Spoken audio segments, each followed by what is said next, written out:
మీరు పడుకోబోయే ముందు ఆ కంటిలోని శక్తిని ఉపసంహారం చేసి తనేది చూపించాలనుకుంటుందో అది చూపిస్తుంది. కాశీ చూపిస్తుంది, కత్తెట్టుకు మీ మీద పడ్డవాడిని చూపిస్తుంది. అందుకే నిద్దట్లో ఉలిక్కి పడుతుంటాడు, ఒక్కొక్కడు భయపడుతూ ఉంటాడు నిద్దట్లో. ఆ తర్వాత ఏం చేస్తుందో తెలుసా అండి, అది అలిసిపోతుంది. ముందు జ్ఞానేంద్రియాలు అలిసిపోతాయి, శక్తి లాగేస్తుంది. తర్వాత కళ చూపించి అది కూడా అలిసిపోయి ఇంకా తను సంకల్ప వికల్పాలు చెయ్యలేక ఏం చేసేస్తుందంటే ఆ ఇంద్రియ శక్తుల్ని పట్టుకుని మనసు ఆత్మలోకి వెళ్ళిపోయి ఊరుకుంటుంది. ఇప్పుడు ఇంద్రియ శక్తులు మనస్సు కూడా ఆత్మలోకి వెళ్ళిపోతే మనస్సు ఎప్పుడైతే లేదో సమస్త అహంకారములు అణిగిపోతాయి. భాగవతంలో అత్యద్భుతమైనటువంటి వర్ణన చేస్తారు ఈ తదా దేహాంతర ప్రాప్తి అన్న విషయంలో. శరీరాన్ని ఎలా విడిచిపెట్టి ఇంకొక శరీరంలోకి వెళ్ళిపోతాడో వర్ణన చేస్తారు. సరే, నేను ఆ విషయాన్ని ప్రస్తావించే ముందు మీతో ఒక మాట చెప్పవలసి ఉంటుంది. దీనికి బాల్యమును చూసింది, యవ్వనమును చూసింది, వార్ధక్యమును చూసింది, కానీ గతంలో ఇది శరీరం విడిచిపెట్టింది అన్న విషయం ఎందుకు జ్ఞాపకంలో లేదు జీవుడికి? ఎందుకు ఈశ్వరుడు అది జ్ఞాపకం లేకుండా చేశాడు? అది కూడా జ్ఞాపకం ఉంటే మనకి చాలా భయం పోతుందిగా. వచ్చిన గొడవ ఏమిటి అంటే, మీరు ఒకటి బాగా జ్ఞాపకం పెట్టుకోవాలి, అనుబంధములన్నీ జీవునివే కానీ శరీరానివి కావు. నేను అనబడే పదార్థం ఈ లోపల ఉన్నంతసేపే నా కూతురు నాన్నగారు ఉన్నారు అంటుంది. దీని లోపల నేనన్న చైతన్యం ఉన్నంతసేపే నా కొడుకు నాన్నగారు ఉన్నారు అంటాడు. ఈ లోపల నేనన్న చైతన్యం ఉన్నంతసేపే మీ అందరూ కోటేశ్వరరావు గారు ఉన్నారు అంటారు. ఒక్కసారి ఆ చైతన్యం శరీరాన్ని విడిచిపెట్టింది అనుకోండి, ఆ జీవుడు ఇందులోంచి బయటికి వెళ్ళిపోయాడు అనుకోండి, ఈ శరీరం ఇక్కడే ఉన్నా కోటేశ్వరరావు గారు లేరు అంటారు. ఎందుచేత అంటే జీవుడు వెళ్ళిపోయాడు అందులోంచి. అనుబంధములన్నీ ఎవరివి అంటే జీవుడివే. కాబట్టి ఇప్పుడు జీవుడికి తాను ఏ శరీరం విడిచిపెట్టాడో జ్ఞాపకం ఉందనుకోండి, అనుబంధములు కూడా జ్ఞాపకం ఉండిపోతాయి. నేను ఫలానా చోట శరీరం విడిచిపెట్టాను అని జ్ఞాపకం ఉంటే ఆ శరీరములో తాను ఉన్నప్పుడు తనకి భార్యగా ఉన్నదెవరు, తనకి బిడ్డలుగా ఉన్నదెవరు, తనకి ఆత్మీయులుగా ఉన్నదెవరు, తనకి విరోధులుగా ఉన్నదెవరు, అది కూడా జ్ఞాపకం ఉంటుంది. ఇప్పుడు అది కూడా జ్ఞాపకం ఉంటే మీరు ఈ జన్మలో అసలు ఉద్ధరణ వైపుకి ఏం అడిగేస్తారు? ఇంకా రాగద్వేషములు ఎక్కువయ్యాయి. అది అసలు ఈ జన్మలో మీరు కొత్తగా పెంచుకుంటున్న రాగద్వేషములే మీ అభివృద్ధికి, మీ పురోగతికి, మీరు ఈశ్వరుణ్ణి చేరుకోవడానికి ప్రతిబంధకాలు. అందుకేగా మీతో మనవి చేశా, నువ్వు నేను అన్న రెండు మాటలు ఎప్పుడొచ్చాయో అప్పుడు రెండు వచ్చాయి. రెండు ఎప్పుడు వచ్చాయో అప్పుడు అజ్ఞానం వచ్చింది, అవిద్య వచ్చింది. ఇప్పుడు కొత్తగా రెండిటి మధ్యలో ఇంత చేరిపోయింది అనుకోండి. గజేంద్రమోక్షంలో దశలక్ష కోటి కరణీనాథుండనయ్యుండి మద్దానంభ పరిపుష్ట చందనలతాంతఛాయలందుండలేక అంటాడు. పోతన గారంతా గజేంద్రమోక్షం అంతా చేసిందంతా వేదాంతమే. 10 లక్షల కోట్ల మంది భార్యలు ఉన్నారు నాకన్నాడు. నిజంగా 10 లక్షల కోట్ల మంది భార్యలు ఉన్నారంటే వచ్చిన అభ్యంతరం ఏం లేదు. అసలు యథార్థం ఏమిటంటే, ఈ లోపలి జీవుడు ఎన్నో శరీరాల్లో ఉన్నాడు. ఇత పూర్వం అన్ని శరీరాల్లో ఉన్నప్పుడు దానికి అంతమంది భార్యలు ఉన్నారు. ఎంతమంది భార్యలు ఉన్నారో అంతమంది భార్యలతో అంతమంది బిడ్డల్ని కన్నాడు. ఈశ్వరుడు చేసిన మహోపకారం ఏమిటంటే, గత జన్మకి సంబంధించినటువంటి జ్ఞాపకాల్ని అమ్మ కడుపులోంచి బయటికి వచ్చేటప్పుడు జ్ఞాపకం లేకుండా తీసేస్తాడు. శఠము అన్న వాయువు పట్టుకుంటుంది. భాగవతంలో చెప్తారు దాని గురించి. ఆ శఠమన్న వాయువు పట్టుకోగానే అన్ని మర్చిపోతాడు. అప్పటి వరకు జ్ఞాపకం ఉంటాయి. అప్పుడు వరకు ప్రార్థన చేస్తాడు ఈశ్వరుణ్ణి బయటికి తోసేయమన్నది. అయ్యో, నేను ఫలానా వారికి భర్తగా ఉన్నాను, ఫలానా వారికి భార్యగా ఉన్నాను, ఫలానా వారికి బిడ్డడుగా ఉన్నాను, వాళ్ళని నమ్ముకున్నంత చేశాను, చిట్ట చివరికి నాకు మిగిలిందేం లేదు, ఈశ్వరా నిన్ను చేరలేకపోయాను, ఇంకొక్కసారి శరీరం ఇయ్యి, అప్పుడు నేను ఈ శరీరం ఉంటే ఈ శరీరంతో నీ సేవ చేస్తాను. శరీరంలో నేను ఉన్నాను కాబట్టి మనసు మంచిదిగా పెట్టుకుని మంచి ఆలోచనలు చేస్తాను, ఉపకారాలు చేస్తాను, పుణ్యాలు చేస్తాను. కాబట్టి ఈశ్వరా ఇంకొక్కసారి శరీరం ఇయ్యి అంటాడు. ఇచ్చినప్పుడు పరమేశ్వరుడు గత జన్మ జ్ఞాపకాల్ని కూడా ఉంచేసాడు అనుకోండి, ఉంచి పైకి పంపాడు అనుకోండి జీవుణ్ణి. ఇక ఆ జీవుడు ఒక్క క్షణం కూడా ప్రశాంతంగా ఉండలేడు. బయటికి వస్తూనే అతనికి జ్ఞాపకం ఉంటుంది, నా భార్య ఫలానా చోట ఉంది, గత జన్మలో భార్య. ఎప్పుడు అక్కడికి వెడదామా అని ఉంటుంది.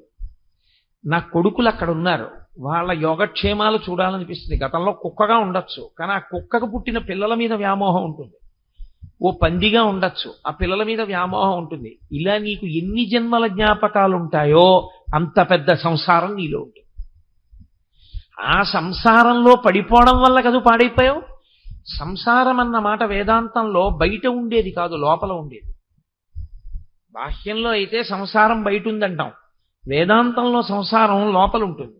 అందుకే కాషాయానికి అర్థం ఏమిటంటే అన్నీ విడిచిపెట్టేయడం, ఎవ్వరితోనూ అనుబంధం ఉండకూడదు. అందుకే నకర్మణాన ప్రజాధనీన త్యాగేనైకే అమృతత్వమానసో పరిణనాకం నిహితం గుహాయాం విభ్రాజతి తద్యతయో విశంతి అంటుంది ఉపనిషత్. కాషాయం కట్టుకున్న వాళ్ళని చూస్తే ఆ మంత్రం చెప్పు అంటుంది. ఎందుచేత అంటే ఇంకా వాళ్ళకి త్యాగేనైకే అమృతత్వమానసో, ఇహ ఆయనకి కొడుకు లేదు, కూతురు లేదు, భార్య లేదు, భర్త లేదు, బిడ్డ లేదు, బంధువు లేరు, స్నేహితుడు లేడు, ఎవ్వరూ లేరు. ఆఖరికి శరీరమే నేను కాదు, అన్నీ విడిచిపెట్టేశాడు. అన్నీ విడిచిపెట్టేసిన వాడికి ఒక్కడికే కాషాయం. అన్నీ వదిలిపెట్టేస్తే అన్నిటితో సంబంధాన్ని విడిచిపెట్టి లోపల ఉన్న నేనుగా మాత్రమే మిగిలిపోయాను తప్ప నాకెవ్వరితో అనుబంధం లేదు. ఇక నేను అన్నయ్య అని పిలిపించుకునేది లేదు, ఏమండి అని పిలిపించుకునేది లేదు, నాన్నగారండి అని పిలిపించుకునేది లేదు. అలా నాన్నగారండి అని పిలవవలసినటువంటి వారికి నేను తండ్రిని పూర్వాశ్రమంలో అయినా ఇప్పుడు ఇక నేను ఒప్పుకోను. ఇది కట్టుకున్న నాడు నాకు మళ్ళీ రెండో జన్మ, నేను కొత్తగా పుట్టిన వాడితో సమానం కాబట్టి లేదు, నేను అన్ని విడిచిపెట్టేశాను. విడిచిపెట్టడం అంటే ఇది విడిచిపెడితే మరి బుద్ధి ఎక్కడ పెట్టావు? సత్వయందు న్యాసం చేశాను, సత్వయందు బుద్ధిని నిక్షేపించాను, అందుకు నేను సన్యసించానంటాడు. అందుకే సనాతన ధర్మమునందు అంత పెద్ద మార్పు వస్తే ఇది విడిచి అది పట్టుకున్నాడు కాబట్టి కాషాయం కట్టుకుంటాడు. అది లేకుండా కట్టుకున్నాడు అనుకోండి చాలా దోషభూయిష్టం అయిపోతుంది. కాబట్టి ఈ సంసారం అనేటటువంటిది లోపలుంది తప్ప నిజానికి పైన లేదు. నేను ఇక్కడ కూర్చున్నా అయ్యో నా భార్య, అయ్యో నా భార్య, అయ్యో నా భార్య అని వెంపర్లాట నాకుంటే సంసారం ఇక్కడే ఉంది. నేను ఇంట్లో ఉన్నా ఇవన్నీ అనుబంధాలు, గతంలో నాకు ఎంతమంది భార్యలు, ఇప్పుడు ఒక భార్య అని నేను మోహమునకు గురి కాని స్థితిని, అది నోటితో చెప్పడం కాదు. నేను ఇప్పుడు నోటితో చెప్పిన మాట చేత నేను ఆ స్థితిని పొందాను అని మీరు అనుకుంటే చాలా పొరపాటు. నేనే చెప్తున్నాను, నేను ఆ స్థితిని పొందినవాడను కాను, పొందడానికి ప్రయత్నం చేస్తున్న సాధకుడను మాత్రమే. అందుకే నాకు ఉద్వేగములుంటాయి, నిజ జీవితంలో ఇంకా ఉద్వేగములకు లోనవుతుంటాను, పరిశీలనం చేస్తూ ఉంటాను. అది ఎప్పుడో పండుతుంది. ఆ పండిన నాడు నేను సాధన యందు చేరవలసిన స్థాయిని చేరిన వాడనవుతాను. అందుకే వేదాంతం మనసుని పట్టుకోవలసిందే కానీ వేదాంతం తాత్పర్యంగా నేర్చుకునేది కాదు. కాబట్టి సంసారమన్నది నీ లోపలున్నది, దానివల్ల పాడైపోయావు గత జన్మలలో. ఇప్పుడు మళ్ళీ నీకు సంసారం పెట్టడం అంటే గతంలో ఉన్న జ్ఞాపకాలన్నీ పెట్టడమే. ఏ శరీరం వదిలిపెట్టావో నీకు ఈశ్వరుడు జ్ఞాపకం ఉంచేశాడనుకో, ఉత్తర క్షణం ఈశ్వరుడు నిన్ను పుట్టిస్తూనే మళ్ళీ సంసారం అన్న రొంపిలో ముంచి పుట్టించాడు. ఇక నువ్వేం ఉద్ధరణ పొందుతావు? నువ్వు కొత్తగా కల్పించుకుంటున్న అనుబంధముల నుండే వినిర్ముక్తం కాలేకపోతున్నావు. గత జన్మలలో ఉన్న అనుబంధాలు కూడా నీకు జ్ఞాపకం ఉండిపోతే జీవుడిగా ఇక నువ్వు పైకొస్తావా? ఈ జన్మలో నువ్వు కోటీశ్వరుడవైనా, నీకు ఒక్కతే కూతురైనా, గత జన్మలలో నీకున్న 16 మంది ఆడపిల్లల్లో 80 ఇంకా పెళ్ళవకుండా నువ్వు వెళ్ళిపోయి ఉండుంటే ఇప్పుడు ఇక్కడ పుట్టిన పిల్ల కన్నా అక్కడ ఉండిపోయిన 80 పిల్లల పెళ్లిళ్ళ గురించి ఆలోచిస్తావు. ఇప్పుడు సంసారం పెరిగిందా, సంసారం తరిగిందా, పైకేం వస్తావు నువ్వు? ఇక రాలేవు, కుదరదు. ఈశ్వరుడు శరీరాన్ని ఇచ్చేది దేనికి ఇస్తాడంటే, ప్రత్యేకించి మనుష్య శరీరాన్ని దేనికి ఇస్తాడంటే ఉద్ధరణ కొరకిస్తాడు. నువ్వు దీన్ని తెప్పగా వాడుకుని పైకి రారా అని ఇస్తాడు. తెప్పగా వాడుకుని పైకి రావలసిన వాడికి ముందుండవలసిన లక్షణం ఆయన ఉపకారం చేసి ఓ బుద్ధి ఇస్తాడు. ఏమిటో తెలుసా అండి? గత సంసార వాసనలు నీకు జ్ఞాపకం లేకుండా చేస్తాను. కాబట్టి ఇప్పుడు జీవుడు ఏ శరీరం వదిలిపెట్టాడో జ్ఞాపకం ఉండకూడదు. అందుకే కడుపులో ఉన్నంతసేపు జ్ఞాపకం ఉంచుతాడు. ఎందుకు ఉంచుతాడో తెలుసా అండి? అది నరకం. ఆ నరకాన్ని అనుభవిస్తున్నప్పుడు బాధపడతాడు. ఇందువల్ల కదా మళ్ళీ పుడుతున్నాను. ఏ ప్రాణిగానైనా కానివ్వండి, గర్భస్థము నరకము. ఆ కటిక చీకటి కన్ను పొడుచుకుంటే కనపడదు. అందుకే 2 రంధ్రములు అంటారు. 11 రంధ్రములు శరీరం మనకు ఉంటాయి. ఒక రంధ్రం తెరుచుకుంటే వెనక్కి రాడు, ఒక రంధ్రం మూసుకుంటే మళ్ళీ లోకంలోకి వస్తాడు. నాభీరంధ్రం తెరుచుకుని ఉన్నంతసేపు అమ్మ కడుపులో అమ్మ తిన్నది తన శరీరంలోకి ఎడుతూ ఉంటుంది. బయటికి వచ్చేసిన తర్వాత నాభి కోసేస్తే నాభీరంధ్రం మూతపడిపోతుంది. ఇంకా నాభిలోంచి ఏది శరీరంలోకి వెళ్ళదు. నాభి మూత పడిపోయి ఉండిపోతే బొడ్డు ఊడిపోయిందంటారు. మూత పడిపోయింది అనుకోండి నాభీరంధ్రం, ఇక అందులోంచి వెళ్ళేది లేదు, అంటే శరీరాన్ని పొందడం పూర్తయిపోయిందని గుర్తు. మళ్ళీ బయటికి వెళ్ళిపోయేటప్పుడు ఈ శరీరంలోంచి గొప్ప సాధన చేసినవాడు ఇక రాడని గుర్తు ఏమిటంటే ఆఖరి సమయంలో, ప్రాణోత్క్రమణం అయ్యే సమయంలో నిర్భయంగా ఇన్నిసార్లు శరీరాలు విడిచిపెట్టి శరీరాలు పొందాను, ఇక నేను శరీరాన్ని పొందను, నాకొద్దు అని పరమేశ్వరుణ్ణి ధ్యానం చేస్తూ మనసు ఈశ్వరుని యందు నిలబెడతాడు. ఆ నిలబెట్టిన కారణం చేత ఈ శరీరము పడిపోతున్నా తాను సాక్షిగా నిలబడతాడు. అలా సాక్షిగా నిలబడిన వాడెవరో వాడు మాత్రమే వెళ్ళే ద్వారం ఒకటి ఉంటుంది. అలా యోగమునందు వెళ్ళిపోయాడని గుర్తేమిటంటే ఊర్ధ్వముఖ చలనము చేసి బ్రహ్మరంధ్రమును భేదించుకుని పైకెడతాడు. ఇక్కడ చిట్లుతుంది. ఇక్కడ చిట్లు వెళ్ళిపోయాడు అంటే యోగమునందు వెళ్ళిపోయాడు అని గుర్తు. భగవద్గీత ప్రత్యేకించి సాంఖ్యయోగం అంతా కూడా యోగము యొక్క వైభవాన్నే మాట్లాడతాడు. యోగము ధర్మముతో కలుస్తుంది. సరే, నేను అది ఎక్కడ అవసరమో అక్కడ దాని గురించి నేను మనవి చేసే ప్రయత్నం చేస్తాను. అసలు ధర్మాన్ని విడిచిపెడితే యోగం కాదు, ధర్మమునందు అనురక్తియే యోగము యథార్థమునకు. అందుకే యోగ కర్మసు కౌశలం అంటాడు ఆయన. కాబట్టి ఇప్పుడు గత జన్మ వాసన కానీ గత జన్మకి సంబంధించిన జ్ఞాపకం ఉండిపోతే ఇక ఆ జీవుడు ఉద్ధరణ పొందడు. ఈ జన్మలో ఏర్పడినటువంటి అనుబంధాలని తెంచుకోవడం కుదరట్లేదు. అందుకు కదా ధూర్జటి గుండెలు బాదుకున్నాడు. ఆలంచున్ మెడకట్టి దానికి అపత్య శ్రేణి కల్పించి తద్బాలవ్రాతము నిచ్చిపుచ్చుకొను సంబంధంబు కావించి. అమ్మ బాబోయ్, ఎంత వేదాంతం చెప్పాడో మహానుభావుడు. ఆలంచున్ మెడకట్టి అన్నాడు. ఆవిడ మెడలో తాళి కట్టాను నేను అనుకున్నాను, కానీ ఇక్కడ పట్టుకుందయా. అంటే భార్యే కాదు, భార్యకి భర్త అయినా భర్తకు భార్య అయినా సంసారం అంత గట్టిగా పట్టుకుంటుంది. ఇప్పుడు దానికి అపత్య శ్రేణి కల్పించి దాని వలన కొంతమంది పిల్లలు పుట్టేటట్టు చేసి ఆ భార్య వలన తద్బాలవ్రాతము నిచ్చిపుచ్చుకొను సంబంధంబు కావించి ఈ ఇంట పుట్టిన ఆడపిల్లని బట్టికెళ్ళి ఇంకో ఇంట్లో ఇచ్చాడు, ఇంకో ఇంట్లో పుట్టిన ఆడపిల్లని ఇంటికి తెచ్చుకున్నాడు.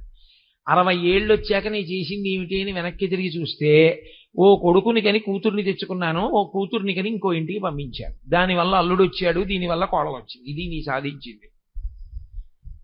దీనికి అనుబంధంగా మళ్ళీ కొన్ని అనుబంధాలు ఏర్పడ్డాయి తప్ప సాధనలో నేనేం చేశాను ఈ శరీరంతో? ఏమీ లేదు, సున్నా. ఈ అనుబంధాలే ఆఖరికి కొంప ముంచేస్తాయి మళ్ళీ. కాబట్టి తదా దేహాంతర ప్రాప్తి, ఇది జీవుడికి ఉన్న లక్షణం. శరీరాన్ని మళ్ళీ పొందుతాడు, కానీ అది నీకు జ్ఞాపకంలో లేదు, అనుభవంలో లేదు. అనుభవంలో లేకపోవడం వల్ల వచ్చిన పెద్ద భయం ఏమొచ్చిందంటే శాస్త్రాన్ని ప్రమాణంగా తీసుకుని ఒరే ఈ శరీరం వదిలినా ఇంకో శరీరాన్ని పొందుతాన్రా అన్న ధైర్యం కూడా లేదు. అసలు ఇంకొక శరీరాన్ని పొందుతానన్న ధైర్యం కాదు, ఆ కోరిక ఉంచుకోకూడదు. అసలు ఆ కోరిక ఉండడం మొదటి తప్పు. సరే, అంత దూరం ఎక్కడ వెళ్ళిపోతానులేండి, కుదరదు, కనీసం మళ్ళీ మనుష్య జన్మలోకి వచ్చి శాస్త్రం చదువుకునేంత మంచి ప్రయోజనం కలిగితే చాలు అంటావా? నీకు మళ్ళీ శరీరం రాదనుకుని వ్యామోహపడ్డం పెద్ద తప్పు. తథా దేహాంతర ప్రాప్తి ధీర తత్రనుముహ్యతి. ధీరులైన వారు దాని గురించి మోహాన్ని పొందరు. అర్జున, నువ్వేమిటి ఇప్పుడు వాళ్ళందరూ చచ్చిపోతారు గుండెలు బాధేసుకుంటున్నాయేంటి? వాళ్ళు చచ్చిపోవడం అనేటటువంటిది శరీరం పడిపోతుంది, వాళ్ళు మళ్ళీ వచ్చేస్తారు ఇంకో శరీరంలోకి. నీకెందుకంత బెంగ?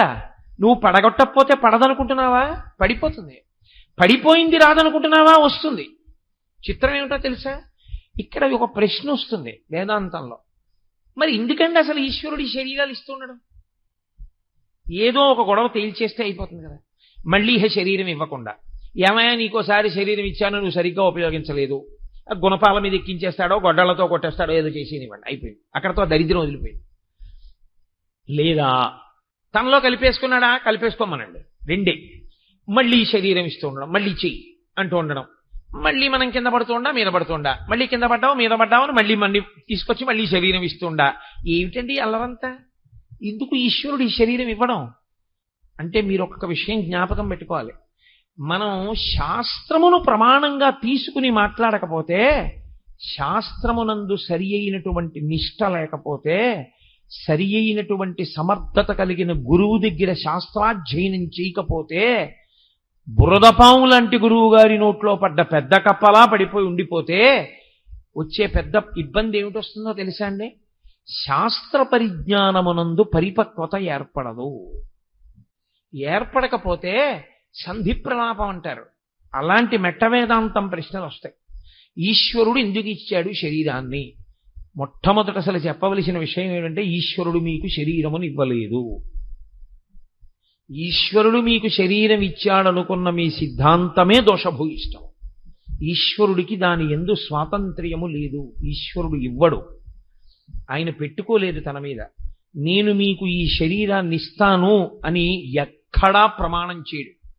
భగవద్గీత కాదు, మీరు సనాతన ధర్మమునందు వాంగ్మయాన్నంతటినీ చూడండి, ఇది మాత్రము ఈశ్వరుడు అనడు. ఎందుకు నేను ఈ మాట ఇంత నొక్కి చెప్తున్నానో తెలుసా అండి? ఒక్క సనాతన ధర్మమునందు మాత్రమే పునర్జన్మ సిద్ధాంతం ఉంది. మిగిలిన ఏ విశ్వాసమో పునర్జన్మ సిద్ధాంతమును అన్ని అంగీకరించవు. ఎవరు పునర్జన్మ సిద్ధాంతాన్ని అంగీకరిస్తారో వారొక్కరే బొట్టు పెట్టుకుంటారు. బొట్టు పెట్టుకోరు అంటే మనం గుండెలు బాధేసుకోక్కర్లేదు. బొట్టు పెట్టుకోరు అంటే దానికి గుర్తు ఏమిటంటే వారు పునర్జన్మ సిద్ధాంతమును అంగీకరించరు. పునర్జన్మ సిద్ధాంతమును అంగీకరించడం సనాతన ధర్మంలో అత్యంత ప్రధానమైన విషయం. నేను మళ్ళీ వస్తాను, ఎలా వస్తాను? ఈశ్వరుడు ఏది ఇస్తే అది ఇస్తాను. తప్పు. ఈశ్వరుడు ఇవ్వడు. మరి దేనివల్ల వస్తాను? నేను ఏం చేస్తానో దానివల్లే నేను వస్తాను. ఇది చాలా గమ్మత్తుగా ఉంటుంది ఈ విషయం. ఎందుకో తెలుసా అండి? ఈశ్వరుడు ఏం చేస్తాడంటే, మనుష్య ప్రాణి విషయంలో బుద్ధి అన్నదాన్ని ఇచ్చి విడిచిపెడతాడు. ప్రతి మనుష్య ప్రాణి యందు బుద్ధి ఉంటుంది. ఇది ఇతర ప్రాణుల యందు ఉండదు. అందుకే వాటికి కర్మక్షయం ఒకటే ఉంటుంది. దానికి బుద్ధిని ఉపయోగించుకోవడం అలా ఏం ఉండదు దానికి. ఒక్క మనుష్య ప్రాణి బుద్ధి. అందుకే సనాతన ధర్మమునందు మీరు ఏం చేశారు అన్నది కాదు, మీరు ఏం చిట్ట చివర ఫలితం ఏమడిగారు అన్నదే ప్రధానం. ఎటు తిరిగి ఎటు రండి, మీరు ఆఖరణ అడిగేది ఒకటే అడుగుతారు, ధియో యోన ప్రచోదయాత్ అని అడుగుతారు.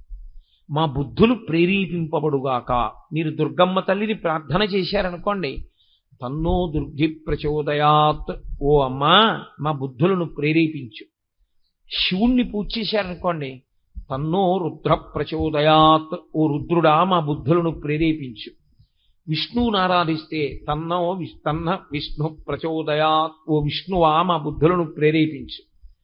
అగ్నిని ప్రార్థన చేస్తే అగ్ని మా బుద్ధులను ప్రేరేపించుగాక. మీ బుద్ధిని ప్రేరేపించమని అడుగుతారు. ఎందుకో తెలుసా అండి? వాడి బుద్ధి గడ్డి తిందిరా అంటుంటారు. బుద్ధి నిర్ణయం చేస్తుంది. మనసు సంకల్ప వికల్ప సంఘాతమై ఉంటుంది. నేను మీతో నిన్న మనవి చేశా, స్థూల శరీరము బలమా సూక్ష్మ శరీరము బలమా అంటే, సూక్ష్మ శరీరము యొక్క బలం ముందు స్థూల శరీరము యొక్క బలము వెంట్రుకపాటి కూడా చాలదు. అది అంత బలవత్తరము సూక్ష్మ శరీరం. అందుకే మహానుభావులు చంద్రశేఖరేంద్ర సరస్వతీ స్వామి వారు నడిచే దేవుడిని పేరు. ఆయన ఒక మాట అంటూ ఉండేవారు, గాలిని పట్టుకుంటానండం ఎంత సాహసమో మనసుని పట్టుకుంటానండం అంత సాహసం. ఆ సాహసం చెయ్యడమే అభ్యాసం అన్న మాటలోకి వచ్చింది. గాలిని పట్టగలవా, మనసుని పట్టగలవా? మనసుని పట్టగలను. దేని వలన? కేవలము అభ్యాసము వలన. అందుకే భక్తి యోగంలో వాడతాడు ఆ మాట ఆయన. నేను మయ్యేవ మన ఆధత్స్వా మయి బుద్ధిని నివేశయ అంటాడు. నా యందు పెట్టు నీ మనసు, నా యందు పెట్టు నీ బుద్ధి. అలా కుదరలేదనుకో, అభ్యాసయోగేన కౌంతేయ, అభ్యాసం చెయ్యి అంటాడు. అభ్యాసము శరీరముతో ప్రారంభం. సరే, అది భక్తి యోగంలో విషయాన్ని ఇప్పుడు నేను దాన్ని సమన్వయం చెయ్యను. మనం ఏం చేస్తామంటే, ఈశ్వరుడు బుద్ధినిచ్చి మనని పంపిస్తే ఈ బుద్ధితో ఈశ్వరుడు ఏం చెప్తాడంటే నువ్వు నిర్ణయం చేసుకో. ఇప్పుడు ఈ నిర్ణయం చేసుకోగలిగినటువంటి బుద్ధి పదును బాగా ఎక్కడెక్కుతుందో తెలుసా అండి? శాస్త్రమును అధ్యయనము చేయడం వల్ల, గురువు గారి దగ్గర కూర్చుని శాస్త్రాన్ని బాగా వినడం వల్ల, ఏతత్ శాస్త్రం ప్రమాణంతే, ఎవరేం చెప్పారన్నది ప్రమాణం కాదు, లోకంలో ఎవరు ఏం చెప్పినా ప్రమాణం కాదు, శాస్త్రమును వాళ్ళు మాట్లాడితే ప్రమాణం.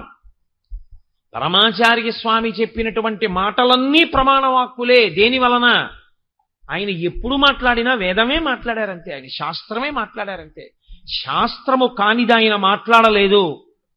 ఎంత ధైర్యంగా మాట్లాడారో, ఎంత సాహసంగా మాట్లాడారో పరమాచార్య మాట్లాడిన మాటలు మీరు చదివితే మీకు అర్థమవుతుంది. ఓ, ఇందుకు ఈయన నడిచే దేవుడయ్యాడనిపిస్తుంది. అదిగో ఆ ధైర్యం ఉండి మాట్లాడిన గురువు ఉంటాడే, శాస్త్రమునందు నమ్మకం ఉన్నవాడు, ఆ గురువు మాట్లాడుతున్నప్పుడు ఆ మాటల చేత పదునెక్కుతుంది. పదునెక్కడం అన్న మాటలో ఉన్నటువంటి లక్షణం ఏమిటో తెలుసా అండి? మళ్ళీ అదో చిత్రం. గురువుగారి మాటలు కూడా చింతపండు లాంటివి. మన మనసు కిలిమిక్కినటువంటి పాత్ర లాంటివి. చింతపండు పెట్టి మీరు కిలిమిక్కిన పాత్రని తోముదాం అనుకున్నారనుకోండి, ధగధగా మెరవాలి. ఇప్పుడు చింతపండు తీసుకొచ్చారు, ఏమండి చింతపండు బాగుందా? బాగుంది. కిలిమిక్కిన పాత్రకి కిలి ఉందా? ఉంది. ఇప్పుడు దీనికి ఉన్నటువంటి ఆ గబ్బు పోవాలి. ఈ చింతపండుతో ఈ పాత్రని తోమచ్చు, పులుసులోనూ వేసుకోవచ్చు. ఏమైనా అభ్యంతరమా మీకు? పాత్రను తోమకుండా పులుసులో వేసేశాను, అభ్యంతరమా? అభ్యంతరం కాదు. పాత్రకి కిలి ఉంది. ఇప్పుడు నేను ఈ చింతపండు పట్టుకొచ్చి తోమాను. తోమిన తర్వాత పాత్ర మెరుస్తోంది. ఇప్పుడు నేను తోమడానికి ఉపయోగించినవి ఏమున్నాయో దాన్ని పులుసులో వేసుకోవచ్చా? కుదరదు. అలాగే గురువుగారి మాటలు వినడం వల్ల మీరు చిత్తశుద్ధికి చేసేటటువంటి కర్మలు ఏ ఉన్నాయో ఆ కర్మలను కూడా జ్ఞానోపలబ్ధి కొరకు ఒక స్థాయిలో విడిచిపెట్టి నించవలసి ఉంటుంది. అక్కడ వస్తుంది కర్మపరిత్యాగం. అప్పటి వరకు అసలు రానే రాదు, అది తెలియదు. ఆ జ్ఞానం అంకురించే వరకు ఎందుకు కర్మఫల పరిత్యాగం చేసి తాను సాక్షిగా నిలబడిపోగలిగిన స్థితికి వెళ్ళిపోతాడో అర్థం కాదు. అదంత అసలు చెప్పడం కూడా అంత తేలిక కాదు, చాలా కష్టం ఆ స్థాయి గురించి మాట్లాడడం. అందుకే ఈశ్వరుడు బుద్ధినిచ్చాడు. ఇది ఎంత పదుని పెడితే అంత బాగా కోస్తుంది. ఇప్పుడు ఈ బుద్ధి పదునెక్కడం అన్నది దేని మీద ఉంటుందో తెలుసా అండి? అది క్రమక్రమంగా దానికి తగలకూడనివి తగలడం వల్ల అది తుప్పడుతుంది. ఏవి తగులుతుంటాయి బుద్ధి మీద అంటే మనసు యొక్క ప్రకోపం బాగా తగులుతుంది. ఈ మనసుకున్న లక్షణం ఏమిటో తెలుసా అండి? దీనికి ఎప్పుడు రుచి కావాలి. వేదాంతం అలాగే ఉంటుంది. మరి నేను భాగవతం చెప్పినట్టో రామాయణం చెప్పినట్టో ఉండదు. వేదాంతం అలాగే ఉంటుంది. భగవద్గీత అంటే రుచి ఎప్పుడు అడిగేది ఎవరు అంటే మనస్సు ఒక్కటే, బుద్ధి కాదు. మీరు బాగా జ్ఞాపకం పెట్టుకోవాల్సి ఉంటుంది ఆ విషయాన్ని. అందుకే అది సంకల్ప వికల్ప సంఘాతము. ఈ సీసా ఇక్కడ పెట్టారనుకోండి, ఇవి ఎలా ఉంటాయో కాసి నోట్లో పోసుకుంటే ఎలా ఉంటుందంటావు అంటుంది. ఎందుకనంటే అది సంకల్ప వికల్ప సంఘాతం. అది ఎప్పుడు ఏదో ఆలోచిస్తుంది. అందుకే అది ఉన్నంతసేపు దుఃఖమే. అది ఉందంటే దుఃఖం. ఎందుకో తెలుసా అండి? సంకల్పం అన్నా చేస్తుంది, వికల్పం అన్నా చేస్తుంది. రెండిటి యందు దుఃఖం ఉంటుంది. సుఖరూపం ఉంటుంది కదండి అని మీరు నన్ను అనొచ్చు. సుఖము దుఃఖము యొక్క భాష. అది వెంటనే దుఃఖాన్ని తీసుకొచ్చేస్తుంది. ఎందుకో తెలుసా అండి? నేను చాలా ప్రీతి చెందేటటువంటి వస్తువు నా దగ్గర ఉంటే నాకు సుఖం అండి. ఇప్పుడు అదేదో తిరుగుతోంది, నాకు చాలా సుఖంగా ఉంది. ఇది తిరుగుతోంది, నాకు చాలా సుఖంగా ఉంది. అది ఆగిపోయింది, ఏమవుతుంది? దుఃఖం వచ్చేసింది అంతే. సుఖమునందు దుఃఖము ఇమిడి ఉంటుంది, దుఃఖమునందు సుఖము ఇమిడి ఉంటుంది. ఆ తర్వాత మళ్ళీ తిరిగింది అనుకోండి, నిర్వాణాయ తరుచ్ఛాయ తప్తస్య విశేషత అని సంస్కృతంలో సూక్తి. ఎండలోంచి వచ్చి చెట్టు కిందకి వెళ్ళాడు అనుకోండి, అబ్బా ఎంత హాయిగా ఉందండి. ఆకలేసిన తర్వాత అన్నం తిన్నాడు అనుకోండి, అబ్బా ఎంత హాయిగా ఉందండి. నా ఉపన్యాసం అయిపోయిన తర్వాత మీరు అమ్మాయి ఎంత హాయిగా ఉందండి అంటారు కదా. కాబట్టి దుఃఖము తర్వాత సుఖం ఉంటుంది, సుఖం తర్వాత దుఃఖం ఉంటుంది. ఇవి రెండూ మనసు యొక్క లక్షణాలే. ఇది సంకల్ప వికల్ప సంఘాతము. దీని అసాధ్యం, దీని శక్తి అంతా ఎక్కడదో తెలుసా అండి? అది ఊపిరి మీద ఆధారపడిపోతుంది. దాని శక్తి అంతా ఊపిరే. చిత్రం ఏమిటంటే, ఏమండి నా రెటీనా చూపించండి అని మీరు అడిగారు అనుకోండి, కంటి లోపల ఎక్కడో వెనకాతల ఉన్న రెటీనాని నేను ఒక యంత్రం ముందు కూర్చుంటే డాక్టర్ చూపించచ్చు స్క్రీన్ మీద, ఇదిగో మీ రెటీనా అని చూపిస్తాడు. నా గుండె చూపించండి అని అడిగాను అనుకోండి, నేను ఒక ప్రత్యేకమైన స్కానర్ దగ్గర కూర్చుంటే ఇదిగో మీ గుండె కోటేశ్వరారని చూపిస్తాడు. నాకు ఒకప్పుడు కంఠం పాడైంది. అంటే కంఠం పాడడం అంటే ఎక్కడికో వెళ్ళి తినకూడని పదార్థం తినేశాను. నాకేం తెలుసు వాళ్ళు అటువంటి నూనెతో పెడతారు అన్నమని. వాళ్ళు పెట్టకూడని నూనెతో నాకు అన్నం పెట్టారు వంట చేసి పెడితే నా కంఠం పోయింది. నా కంఠం పోతే నేను డాక్టర్ గారి దగ్గరికి వెళ్ళాను. వెళితే ఆయన నన్ను ఒక యంత్రం ముందు కూర్చోబెట్టి ఒకసారి మీ కంఠం చూసుకోండి అన్నారు. ఎదురుగుండా నా కంఠం కనబడింది. ఎర్రటి మాంసపు ముద్ద మీద పూర్తిగా తొరకలు, పెరుగు మీద పాల మీద తొరకలు పడితే ఎలా ఉంటాయో అలా పట్టేసింది తొరకలాగా. ఇది మీకు కనపడుతున్నది. ఈ తొరక ఎక్కడి వరకు పట్టిందో తెలుసా? ఇక్కడి నుంచి ఇక్కడి వరకు తొరక కట్టింది. ఈ తొరకంతా ఏమిటో తెలుసా? మీరు తినకూడనటువంటి నూనెతో, అత్యంత చవకబారు నూనెతో మీకు అన్నం పెట్టారు వారం రోజులు మీరు ఉపన్యాసాలకు వెళ్ళినప్పుడు. ఆ నూనె ఏమైపోయిందంటే ఇక్కడికి వచ్చి తొరక కట్టేసి వాయువుని వాక్కుగా మారనివ్వట్లేదు. మారనివ్వకుండా అడ్డేస్తోంది. ఇప్పుడు ఇదంతా కూడా పోవాలి. ఇది పోవడానికి ఔషధులు ఇస్తున్నాను. అవి తింటే ఈ తొరకంతా కరిగిపోతుంది. కరిగిపోయాక మీ కంఠం మీకు వస్తుందన్నాడు ఆయన. నా కంఠం నేను చూసుకున్నానా లేదా? నా శబ్దపేటికతో సహా ఆ రోజు నేను చూసుకున్నాను. నా మనస్సుని చూపించండి అని నేను ఏ డాక్టర్నన్నా అడిగాను అనుకోండి, చూపిస్తారా? ఎవ్వరూ చూపించలేరు. ఎందుకో తెలుసా అండి? మనసు మీ చేత చూడబడేది కాదు, కానీ అదే మిమ్మల్ని నడిపిస్తూ ఉంటుంది. దానికి వచ్చిన లక్షణం ఏమిటంటే అది సంకల్ప వికల్ప సంఘాతం. అది అస్తమానం ఏదో ఒక ప్రతిపాదన పట్టుకొస్తుంది. అది ఖాళీగా ఉండు, వద్దు అలా చేయకు, గొడవ చేయకూర్చు, ఏం చెప్పకు, అలా ఉండు అని మీరు అన్నారనుకోండి, వెంటనే అలాగే అని మళ్ళీ వెంటనే అలా ఉండమన్నావు కదా చూసావా, పూర్వం కూడా ఒక ఆయన లేగనేవాడు అని మళ్ళీ ఏదో మొదలెడుతుంది. అసలు మీరు మనస్సుని ప్రశాంతంగా ఉంచడం అన్నది సాధ్యము కానీ కాదు. ఇది ఎప్పుడైతే సాధ్యం కాదో మీరు ఆ విషయాన్ని గుర్తుపెట్టుకోవాలి. దానికి స్వాతంత్ర్యం అలవాటు అవ్వడం అన్నది ఎప్పటి నుంచి వచ్చిందో తెలుసా అండి?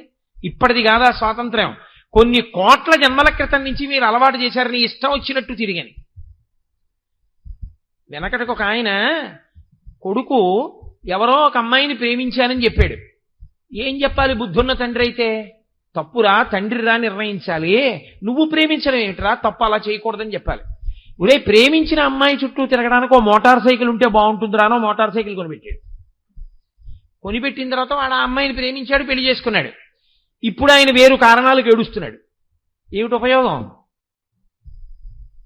నిన్ను మోటార్ సైకిల్ కొనిపెట్టమని ఎవరు చెప్పారు? స్వేచ్ఛా స్వాతంత్రం ఇచ్చావు, ఇప్పుడు నువ్వు అనుభవిస్తున్నావు.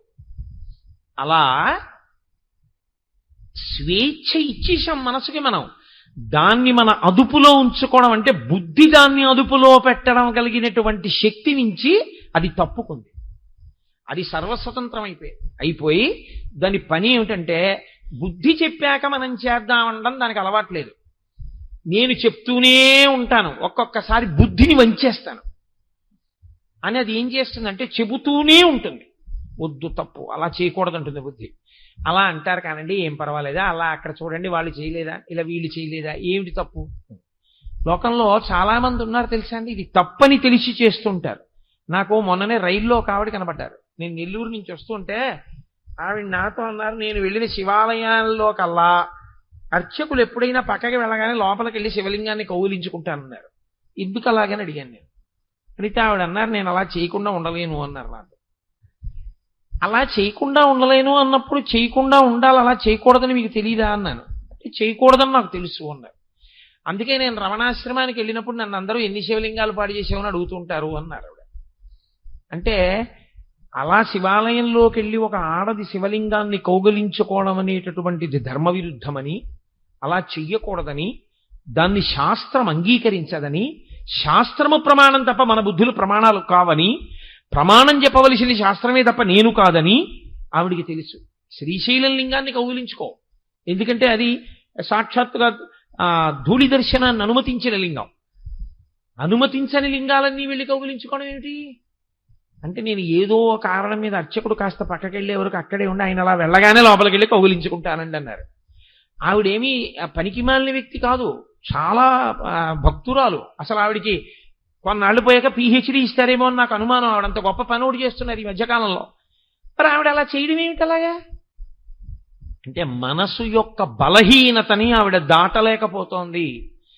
అలా పట్టుకోకూడదు శివలింగాన్ని అని తెలుసున్నా ఆవిడ మనసు అదే చెప్తుంటుంది, పట్టుకో పట్టుకో పట్టుకో అని చెప్తుంటుంది.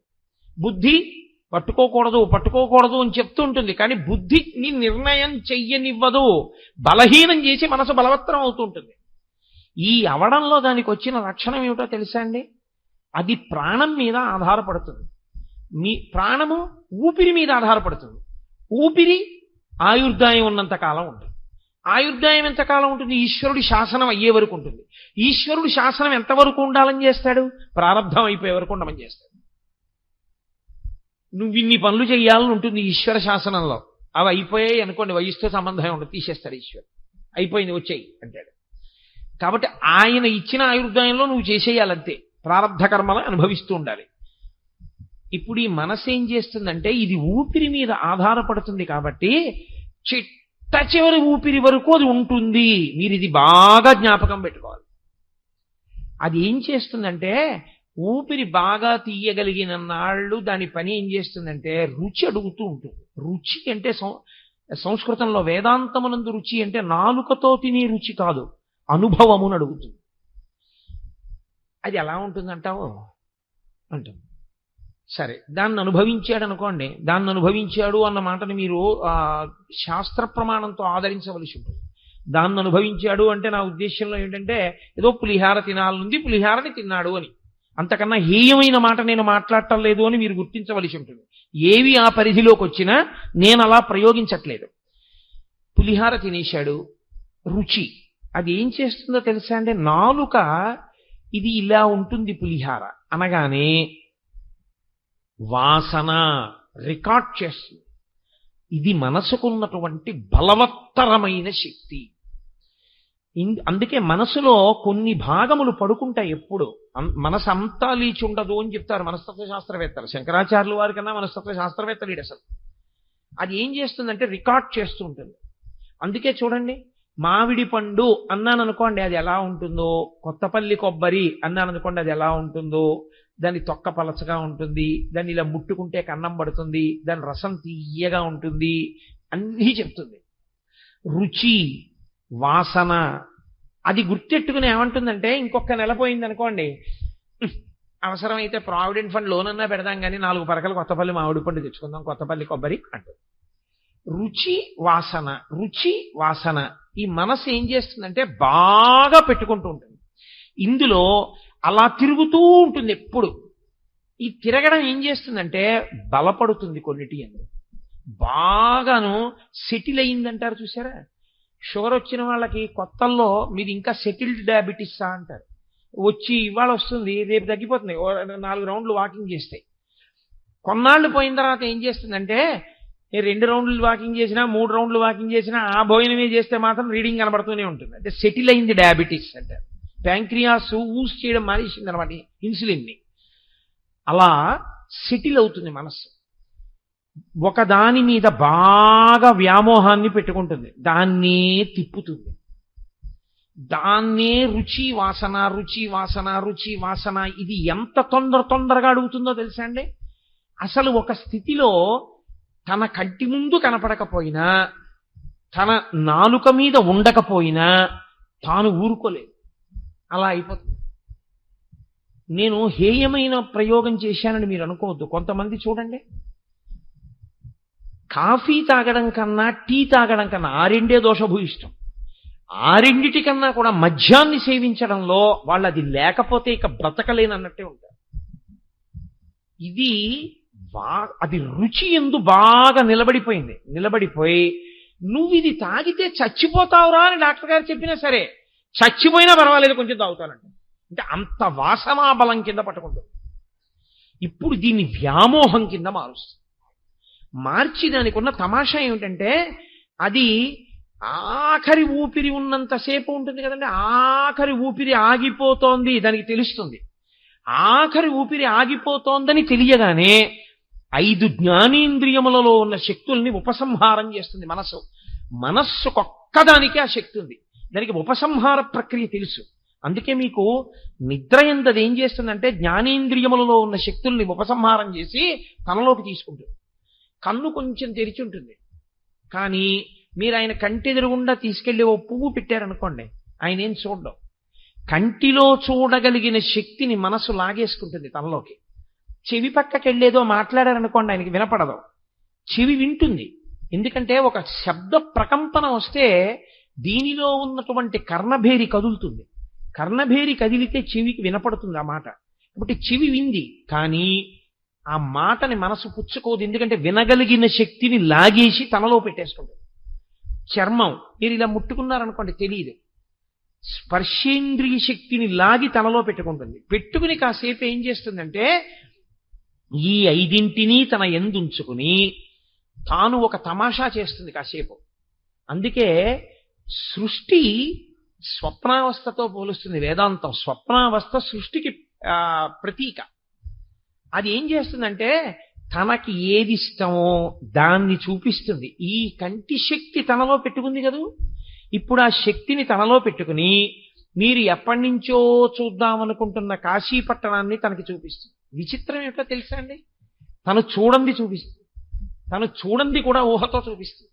ఎలా చూపిస్తుందో తెలుసా తమాషా? ఒక్కొక్కసారి ఏదో నేను ఇక్కడ ఉపన్యాసాలు అయిపోయిన తర్వాత ఇంకో ఊరు ఉపన్యాసాలకు వెళ్ళవలసి ఉందనుకోండి, నేను రాత్రి పడుకుని నిద్రపోయే ముందు నేను అక్కడికి వెళ్ళిన తర్వాత నాకు గోపాలకృష్ణ గారికి కలిపి వాళ్ళు ఒక గది ఇస్తారా, నాకు గోపాలకృష్ణ గారికి 2 గదులు ఇస్తారా?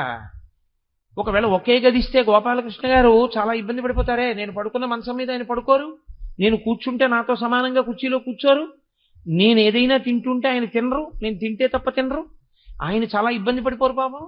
వేరే గది ఉంటే ఆయనకి ఇబ్బంది ఉండదు, పడుకోవాలనుకుంటే కాసేపు పడుకుంటారు. వీళ్ళు 2 గదులు ఇస్తున్నారా, 1 గది ఇస్తున్నారా అడగడం మర్చిపోయినే అని నేను అనుకున్నాను అనుకోండి. అది తన ఊహలతో నాకు ఇవ్వబోయే విడిదోటి చూపిస్తుంది. నేను అక్కడికి వెళ్ళినట్టు, ఓ గది ఇచ్చినట్టు, ఆ గదిలో ఒకటే ఫ్యాన్ ఉన్నట్టు, అది తిరుగుతున్నప్పుడు పెద్ద చప్పుడు వస్తున్నట్టు, ఆ ఫ్యాన్ కింద తీరా సింగిల్ కాట్ ఉన్నట్టు, గోపాలకృష్ణ గారు కింద పడుకున్నట్టు, గోడల మీద బొద్దింకలు ఉన్నట్టు, దోమలు. అయ్యో ఈయన ఎలా పడుకుంటారు పాపం, ఇదేంటి వీళ్ళని అడుగుదామంటే వీళ్ళందరూ వెళ్ళిపోయారు ఉపన్యాసం అయిపోయాక, అడగడం మర్చిపోయానని నేను బెంగ పెట్టుకుంటున్నట్టు, ఈ బెంగలో ఉలిక్కిపడి నేను లేచినట్టు, దిక్కుమాలలో కూడా నిద్దట్లో కూడా ఇంకా నాకు ఈ విడిదిలో ఉపన్యాసాలేనా అని మళ్ళీ 2 గుటకలు నైలు దాకా పడుకున్నాను అనుకోండి, ఊరుకుంటుంది. ఇవన్నీ ఎక్కడివో తెలుసా అండి? మీరు పడుకోబోయే ముందు ఆ కంటిలోని శక్తిని ఉపసంహారం చేసి తనేది చూపించాలనుకుంటుందో అది చూపిస్తుంది. కాశీ చూపిస్తుంది, కత్తెట్టుకు మీ మీద పడ్డవాడిని చూపిస్తుంది. అందుకే నిద్దట్లో ఉలిక్కి పడుతుంటాడు, ఒక్కొక్కడు భయపడుతూ ఉంటాడు నిద్దట్లో. ఆ తర్వాత ఏం చేస్తుందో తెలుసా అండి? అది అలిసిపోతుంది. ముందు జ్ఞానేంద్రియాలు అలిసిపోతాయి, శక్తి లాగేస్తుంది. తర్వాత కళ చూపించి అది కూడా అలిసిపోయి ఇంకా తను సంకల్ప వికల్పాలు చెయ్యలేక ఏం చేసేస్తుందంటే ఆ ఇంద్రియ శక్తుల్ని పట్టుకుని మనసు ఆత్మలోకి వెళ్ళిపోయి ఊరుకుంటుంది. ఇప్పుడు ఇంద్రియ శక్తులు మనస్సు కూడా ఆత్మలోకి వెళ్ళిపోతే మనస్సు ఎప్పుడైతే లేదో సమస్త అహంకారములు అణిగిపోతాయి. నేనెవరు, పురుషుణ్ణి, నా పేరేమిటి, కోటేశ్వరరావు, నేనేం చేస్తుంటాను, ఫలానా ప్రభుత్వ సంస్థలో ఉద్యోగిని, నేను సాయంకాలం ఏం చేస్తాను, ప్రవచనం చేస్తాను, నా జీతం ఇంత వస్తుంది, నా దగ్గర డబ్బు ఎంత ఉంది, ఇంత ఉంది, నాకు పిల్లలెందరూ, ఇంతమంది, ఇవేమీ ఉండవు. మనసు ఆగిపోగానే అన్నీ ఆగిపోతాయి. ఆగిపోగానే ఇంక ఏ సంబంధములు కానీ, ఏ ఉద్రేకములు కానీ, ఏ ఆందోళనలు కానీ ఏమీ ఉండవు. నిరతిశయ సుఖము. కానీ అది అనుభవానికి తెలియదు. ఇంకా సుషుప్తి యందు ఆత్మ ఒక్కటే ఉంటుంది. అందుకే గాఢ నిద్ర పట్టినవాడు అబ్బా నిద్ర పట్టింది ఎంత బాధ కలిగిందో అనండి అండవు. గాఢ నిద్ర పట్టింది ఎంత హాయిగా ఉందండి. దోమలే కుట్టాయో, బుద్ధింకలే పాకాయో ఏమీ తెలియదు. తాను ఆత్మగా సాధన చేత నిలబడినా అంతే పరిస్థితి. అక్కడికి వెళ్ళడమే చాలా కష్టం, ఆ సమాధికి వెళ్ళడమే చాలా కష్టం. కాబట్టి ఇప్పుడు మనసుకున్న లక్షణం ఏమిటంటే రుచి వాసన, రుచి వాసన, రుచి వాసన, రుచి వాసన, ఇవే పట్టుకుంటుంది. ఈ పట్టుకోవడంలో ఇది చేసే తమాషా ఏమిటో తెలుసా అండి? కొన్నిటి యందు బాగా నిలబడిపోతుంది ఇది. ఇందులో ప్రధానంగా దేని యందు నిలబడుతుందంటే, ఒకటి భార్య యందు నిలబడుతుంది. అయ్యో ఈ పిచ్చిది ఏమైపోతుందో, నేను వెళ్ళిపోతున్నాను, ఇది ఏమైపోతుందో, ఇది ఏమైపోతుందో, ఇది ఏమైపోతుందో అని దాని బలహీనతలు జ్ఞాపకానికి వచ్చి ఇది ఉన్నది ఉన్నట్లు మాట్లాడేస్తుంది, కోపం వస్తే దాచుకోలేదు, రేపు పొద్దున్న గబుక్కుని 10 మందిలో ఏమైపోతుందో, ఇది పిల్లల దగ్గర గబుక్కుని సరి అయినటువంటి ఆదరణ తెచ్చుకోలేకపోతే దీని జీవితం ఎలా ఉంటుందో అని బెంగెట్టుకుంటాడు. బెంగెట్టుకుని వెళ్ళిపోతే అదే ఆలోచిస్తూ ఉండగా ప్రాణోత్క్రమణమునందు కూడా నిద్రయందు ఏ ప్రక్రియో అదే ప్రక్రియ పట్టుకుంటుంది మనసు. అది ఉపసంహారం చేస్తుంది, కంటిలోని శక్తిని లాగేస్తుంది, చెవిలో శక్తి లాగేస్తుంది, నోట్లో రుచి శక్తిని లాగేస్తుంది, అన్ని లాగేసి బయటికి వెళ్ళిపోవడానికి మార్గాన్ని వెతుక్కుంటుంది. ఇంకా ఊపిరి ఆగిపోతుంటే ఎట్నుంచి వెళ్ళిపోను అని. అప్పుడు ఈశ్వరుడు నిర్ణయం చేస్తాడు. ఏ ఆలోచనతో వెడుతోంది, ఏ వాసనతో వెడుతోంది, ఆ వాసన ఈశ్వరుడి గురించి అయితే ఒకలా వెడుతుంది, ఆ వాసన లౌకికమైన వాటి గురించి అయితే ఒకలా వెడుతుంది. ఆ వెళ్ళేటప్పుడు 9 రంధ్రములలోంచి వెళ్ళాలని లేదు, రోమకూపములుంటాయి, అందులోంచి నెత్తురు పైకి రాదు, ఒక్క చెమట పైకి వస్తుంది. ప్రతి వెంట్రుక యొక్క కుదురు మొదలు భాగంలోంచి లోపల ఉన్న నీరు పైకొస్తోందంటే అది రంధ్రమే. కానీ ఈశ్వరుని యొక్క నిర్మాణ ప్రక్రియలో ఉన్నటువంటి ఘనత ఏమిటంటే నెత్తురు పైకి రాదు, అందులోంచి రోమకూపములలోంచి కూడా వెళ్ళిపోతుంది. ఆఖరి ఊపిరి ఆగిపోగానే ఇక తను కదలడానికి అవకాశం ఉండదని బయటికి వెళ్ళిపోతుంది ఆ శరీరంలోంచి. వెళ్ళిపోయినప్పుడు ఇంద్రియ శక్తుల్ని కూడా తీసుకుని బయటికి వెళ్ళిపోతుంది. ఈ వెళ్ళిపోయినటువంటి జీవుడున్నాడే, వీడు మళ్ళీ చూడ్డానికి, వీడు మళ్ళీ వినడానికి, వీడు మళ్ళీ తినడానికి, వీడు మళ్ళీ అనుభవాల కోసం వీడికో శరీరం కావాలి. అందుకని ఈశ్వరుడు ఏం చేస్తాడంటే స్వతంత్రంగా ఇవ్వడు. నీకు బుద్ధి ఇచ్చాను కదయా, నువ్వు దేని గురించి ఆలోచిస్తూ వచ్చేసావు ఆఖరణ, ఇది ఆలోచించావా లేదా? కాదని ఎలా అంటారు? రుచి వాసన, వాసన దేని మీద నిలబడిందో దానికి అనుగుణమైన శరీరాన్ని ఇస్తాడు. అందుకే నా హేయోపాదేయ వర్జిత అని లలితా సహస్రనామ స్తోత్రంలో అమ్మవారికి ఒక నామం. ఆ వెళ్ళిపోవడంలో దాన్ని స్థిరీకరిస్తారు, మార్గములను కారణములను చెప్పకుండా వర్గీకరణ చేసేస్తారు. 4 రకాలుగానే వెళ్ళిపోతాడు జీవుడు వెళ్ళిపోయేటప్పుడు. మొట్టమొదటి దాన్ని అలా వెళ్ళిపోయేటప్పుడు ఆర్తచింత అంటారు. ఆర్తచింత అంటే తనవారి యందు రాగము. అందుకనొచ్చాడు కృష్ణ పరమాత్మ. నీ పిచ్చిరా, చచ్చిపోతాను అంటున్నావు, చచ్చిపోయే వాళ్ళందరూ మళ్ళీ పుడతాడు ఈ రాగద్వేషాలకే. రాగము చేత వస్తాడు. ఎలా వస్తాడు? తన డబ్బు మీద వ్యామోహం, ఆ డబ్బంతా ఎక్కడుందో దాని కింద తిరిగి ఎక్కుతాడు. అంటే వెన్నుపాం అడ్డంగా ఉండే జీవి అవుతాడు. ధనము, ధాన్యము, ఐశ్వర్యము, బంగారము, లేకపోతే ఏదో దస్తావేజులు, ఇలాంటి వాటి మీద ఉండిపోయినటువంటి వ్యామోహం చేత విషము కూడా శరీరమునందున్నవాడై అడ్డంగా వెన్నుపాం ఉండేటట్టుగా వచ్చి అవి ఎక్కడ పెట్టాడో అక్కడికే వచ్చి కూర్చుంటాడు. అదే కదూ ఆఖరణ భయపడ్డాడు, ఏమైపోతుందో ఆ డబ్బు ఏమైపోతుందో, ఆ డబ్బు ఏమైపోతుందో అని. ఆ ఇనప్పెట్టి ఎక్కడుందో దాని కిందకే వచ్చి చేరుతాడు. చీకటిగా ఉంటుంది కదండి, అక్కడికి వస్తాడు. ఎప్పుడో ఎవరో బీరువా తీస్తుంటారు, వాడికి భయం వేస్తుంది. అయ్యయ్యో ఇంత సంపాదించాను, కొడుక్కిద్దాం అనుకున్నాను, ఆ వెర్రివాడు తాళాలు వీడికిచ్చాడు, వీడు గబుక్కుని ఏ గొలుసు అట్టుకుపోతాడో అని గబగబగబా బయటికి వచ్చి ఆ కాలు మీద కొడతాడు. అక్కడి నుంచి వాడు తేలంటాడు. ఇక కొడుకు కోళ్ళు చీపురు కట్టుకొచ్చి బయటికి తీసేసి చెప్పెట్టి కొట్టి చంపేస్తాడు. అక్కడతో ఆ చింత పోతుంది. దీన్ని ఆర్తచింత అంటారు. మనిషి యొక్క మనసు రుచి వాసన రుచి వాసన రుచి వాసనగా వెళ్ళి వెళ్ళి వెళ్ళి వెళ్ళి వెళ్ళి వెళ్ళి వెళ్ళి వెళ్ళి దేని మీద నిలబడిపోయిందో దానికి తగిన ఉపాధిలోకి, అది హీనోపాధిలోకి పెడతాడు అటువంటి ఆకర్షణలుంటే. రెండవది రౌద్రచింత, దీనికి పూర్తి వ్యతిరేకం. నాకు రావలసిన డబ్బు వాడి వల్లే పోయింది, నా ఐశ్వర్యం వాడి వల్ల భ్రంశమైంది, నా సుఖ సంతోషాల్ని వాడు తీసేశాడు. అప్పుడు కూడా మనసు దాన్నే పట్టుకుంటుంది, వాడి గురించే ఆలోచిస్తుంది. అది రౌద్రచింత.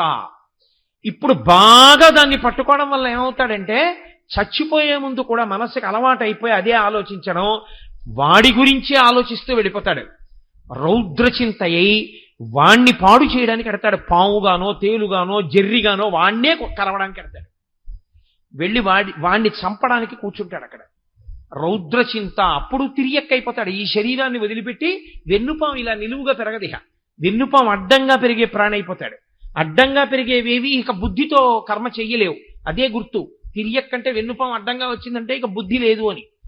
అప్పుడు తిరియక్కుగా వెళ్ళి రౌద్రచింత చేత ఎవరి మీద శత్రుత్వం పెట్టుకున్నాడో అక్కడ కూర్చుంటాడు. మూడవది శుక్లచింత. శుక్లచింత అంటే శాస్త్రమును గురించిన పరివేదన. అరే, నా జన్మాంతరంలో నాకు ఎప్పుడు తెలుస్తాయిరా ఇవన్నీ? నేను ఎప్పుడు చదువుతాను భగవద్గీత, నేను ఎప్పుడు చదువుతాను రామాయణం? నా జీవితంలో నేను ఎప్పుడైనా ఒక్క శ్లోకం విడిచిపెట్టకుండా 24,000 శ్లోకములు చాలా జాగ్రత్తగా పట్టి రామాయణంలో చదివి, టీక చదివి, తాత్పర్యం చదివి 24,000 శ్లోకాల్ని అత్యంత గౌరవంగా, మర్యాదగా, భక్తిగా చదివానా? చదవలేదు. మహాభారతం 18 పర్వాలు నేను చదివానా? 50 సంవత్సరముల వయస్సు దాటిపోయింది, 18 పర్వాల పుస్తకాలు చదవలేదు. భాగవతం 12 స్కందాలు చదివానా? నా జన్మలో నేను చదవలేదు. ఇవేమీ చదవలేదు శాస్త్ర సంబంధమైనవి. నీకెక్కడి నుంచి వస్తుంది బుద్ధి రమ్మంటే? ఏతత్ శాస్త్రం ప్రమాణంతే. నీకు ప్రమాణం ఎలా తెలుస్తుంది అసలు? నీకు ప్రమాణమే తెలియలేదు, ఇక నీ జీవితానికి ఉద్ధరణ ఏమిటి? ఇక ఉద్ధరణ అన్న మాటే లేదు. కాబట్టి ఇప్పుడు ఏమవుతుందంటే తాపత్రయపడ్డాడు. అరే, నేను ఇవేవి విచారణ చేయలేదు, నేను తెలుసుకోలేకపోయాను, నాకు ఇవేవి తెలియవు, నేను ఏ గురువు గారి దగ్గర కూర్చోలేదు, నేర్చుకోలేదు, సాధన చేయలేదు, వినలేదు. అయ్య బాబోయ్, ఆయుర్దాయం ఏం ఆయుర్దాయం అండి? ఓ 70 ఏళ్ళు బతికితే అందులో 20 ఏళ్ళు వచ్చేంత వరకు అసలు సరిగ్గా ఏమీ తెలియదు. 20 ఏళ్ళు వచ్చిన తర్వాత 40 ఏళ్ల వరకు వ్యామోహాలు, 50 నుంచి 70 ఏళ్ల వరకు 20 ఏళ్ళు చింత, మిగిలిపోయిన 10 ఏళ్ళు అక్కర్లేని విషయాలన్నీ పట్టుకున్నాం. బాలస్తావ క్రీడాసక్త, తరుణస్తావ తరుణీసక్త, వృద్ధస్తావ చింతాసక్త, పరసే బ్రహ్మణి కోపినసక్త. ఇంకా నాకు ఖాళీ ఏది? అరే, నేను ఎంత పాడైపోయానరా, నేను ఎప్పుడు చదువుకుంటానరా అని పిల్లల గురించి బెంగపెట్టుకోవడం మానేసి అలా పుస్తకాలని చూసి కళ్ళమ్మ నీళ్లు పెట్టుకుని ఏడిచి, నాకు ఈ విషయం అర్థం కాలేదు చదివితే, నాకు చెప్పే మహాత్ములు ఉన్న రోజుల్లో నేను వెళ్ళింది లేదు, నేను నేర్చుకున్నది లేదు, నేను చదువుకున్నది లేదు, నేను అర్థం చేసుకున్నది లేదు, నేను అనుష్ఠించింది లేదు, ఆఖరికి ఇలాగే వెళ్ళిపోతున్నాను. ఈశ్వరుడిచ్చిన ఈ శరీరం, ఈ బుద్ధి, ఈ చదువు, ఈ మనస్సు, ఈ తెలివితేటలు పనికి మాలినవై కూర్చున్నాయి. ఈశ్వరా, నేను ఎలా బాగుపడతాను అని ఏడుస్తూ వెళ్ళిపోయాడు. ఇప్పుడు ఈశ్వరుడు ఏం చేస్తాడో తెలుసా అండి? దాన్ని శుక్లచింత అంటారు. అలా ఎవడు ఏడుస్తూ వెళ్ళిపోయాడో వాణ్ణి మహాజ్ఞాని, గొప్ప పండితుడు, గొప్ప అనుష్ఠాన తత్పరుడు, వేద ప్రమాణం ప్రకారం బ్రతికేటటువంటి ఒక మహాపండితుడికి కొడుకుగా పుట్టిస్తే ఆయన గాయత్రి ఉపదేశం చేసి సంధ్యావందనం చేయించి తండ్రి పుస్తకం అక్కర్లేకుండా పక్కన కూర్చోబెట్టుకుని కొడుక్కి విద్యాబోధ చేస్తూనే ఉంటాడు. అలాగా అంతే. తండ్రి దగ్గర ఈ అనుష్ఠాన ప్రక్రియ అంతా తెలుసుకుని, తండ్రి దగ్గర వేదాంతం అంతా విని, తాను గొప్ప సునిశ్చితమైన ప్రజ్ఞని పొంది, తాను వేద విహితంగా ఎలా బతకాలో అలా బతికి, చిట్ట చివర శరీరాన్ని ఈశ్వరుని యందు నిలబెట్టి ఊర్ధ్వముఖ చలనం చేయించి యోగమునందు బ్రహ్మరంధ్రాన్ని భేదించుకుని వెళ్ళిపోతాడు. కాబట్టి ఈ జన్మలో వెళ్ళలేకపోయాడు, కానీ వచ్చే జన్మలో వెళ్ళిపోతాడు ఈశ్వరుడిలోకి. శుక్ల చింత దానికి కారణం అవుతుంది. చిట్ట చివరి చింత ఒకటి ఉంటుంది, దాని పేరు ధన్య చింత అని పేరు. ఇది అనుష్ఠానం వైపుకి తీసుకెళ్ళిపోతుంది. సరి అయినటువంటి గురువు లభిస్తాడు. లభించి ఆ గురువు గారి దగ్గర కూర్చుని వినగలిగినటువంటి స్వాతంత్ర్యం ఏర్పడుతుంది. ఏర్పడి చెవులు దొప్పలు చేసుకుని వింటాడు. విన్నదాన్ని బాగా పరిశీలనం చేస్తాడు. చేసి వైరాగ్యమును పొందుతాడు. ఆ వైరాగ్యంతో నిత్యకర్మానుష్ఠానమును కానీ సుఖదుఖములకు కానీ తాను సాక్షి మాత్రుడవుతాడు. తాను విచలితుడు కాడు. తాను దాని వలన జ్ఞానమును పొందుతాడు. ఆ జ్ఞానము చేత ఈ జన్మలోనే ఊర్ధ్వముఖ చలనం చేసి బ్రహ్మరంధ్రాన్ని భేదించుకుని ఇంకొక కడుపులోకి వెళ్ళి ఇంకా మళ్ళీ శరీరంలోకి రాకుండా ఈశ్వరుల్లో కలిసిపోతాడు. కాబట్టి 4 రకాలైన వాటికి కారణము మనస్సే. అందుకే మన ఏవ మనుష్యాణం కారణం బంధమోక్షయో. ఇప్పుడు నాకు చెప్పండి, ఇప్పుడు మీ పునర్జన్మకి కారణము ఈశ్వరుడు కాడు. మీ పునర్జన్మకి కారణము మీరు చేసే కర్మలు కావు. ఎందుకో తెలుసా అండి? కర్మ తజ్జడం అంటారు రమణ మహర్షి. కర్మ ఏం చేస్తుందండి? కర్మ మిమ్మల్ని ఉద్ధరించలేదు. నేను దేవాలయం చుట్టూ 108 ప్రదక్షిణాలు చేశాననుకోండి, 108 ప్రదక్షిణములు చేయడం వల్ల నాకు వచ్చేటటువంటి చీమ తలకాయంత పుణ్యం కన్నా 108 ప్రదక్షిణములు చేసేటప్పుడు నా మనసు పట్టుకోకూడని వాటిని పట్టుకుని, చూడకూడని వాటిని చూడకూడని రీతిలో చూస్తూ తిరుగుతూ నా మనసు హేయమైన పాపం చేస్తోంది అనుకోండి, 108 మాటలు ఈ జడమైన శరీరం తిరిగింది, మనసు ఎక్కడ పావనమైంది? అందుకే మనసుని సంస్కరించడం చాలా చాలా కష్టం. మనస్సుని సంస్కరించడం అనే దానికి సాధనము ఒక్కటే. గురువు వలన శాస్త్రాన్ని వినడము, శాస్త్రాన్ని బాగా పరిశీలించడము, శాస్త్రాన్ని అధ్యయనం చేయడము. ఈ 2 వినా మార్గములు లేవు.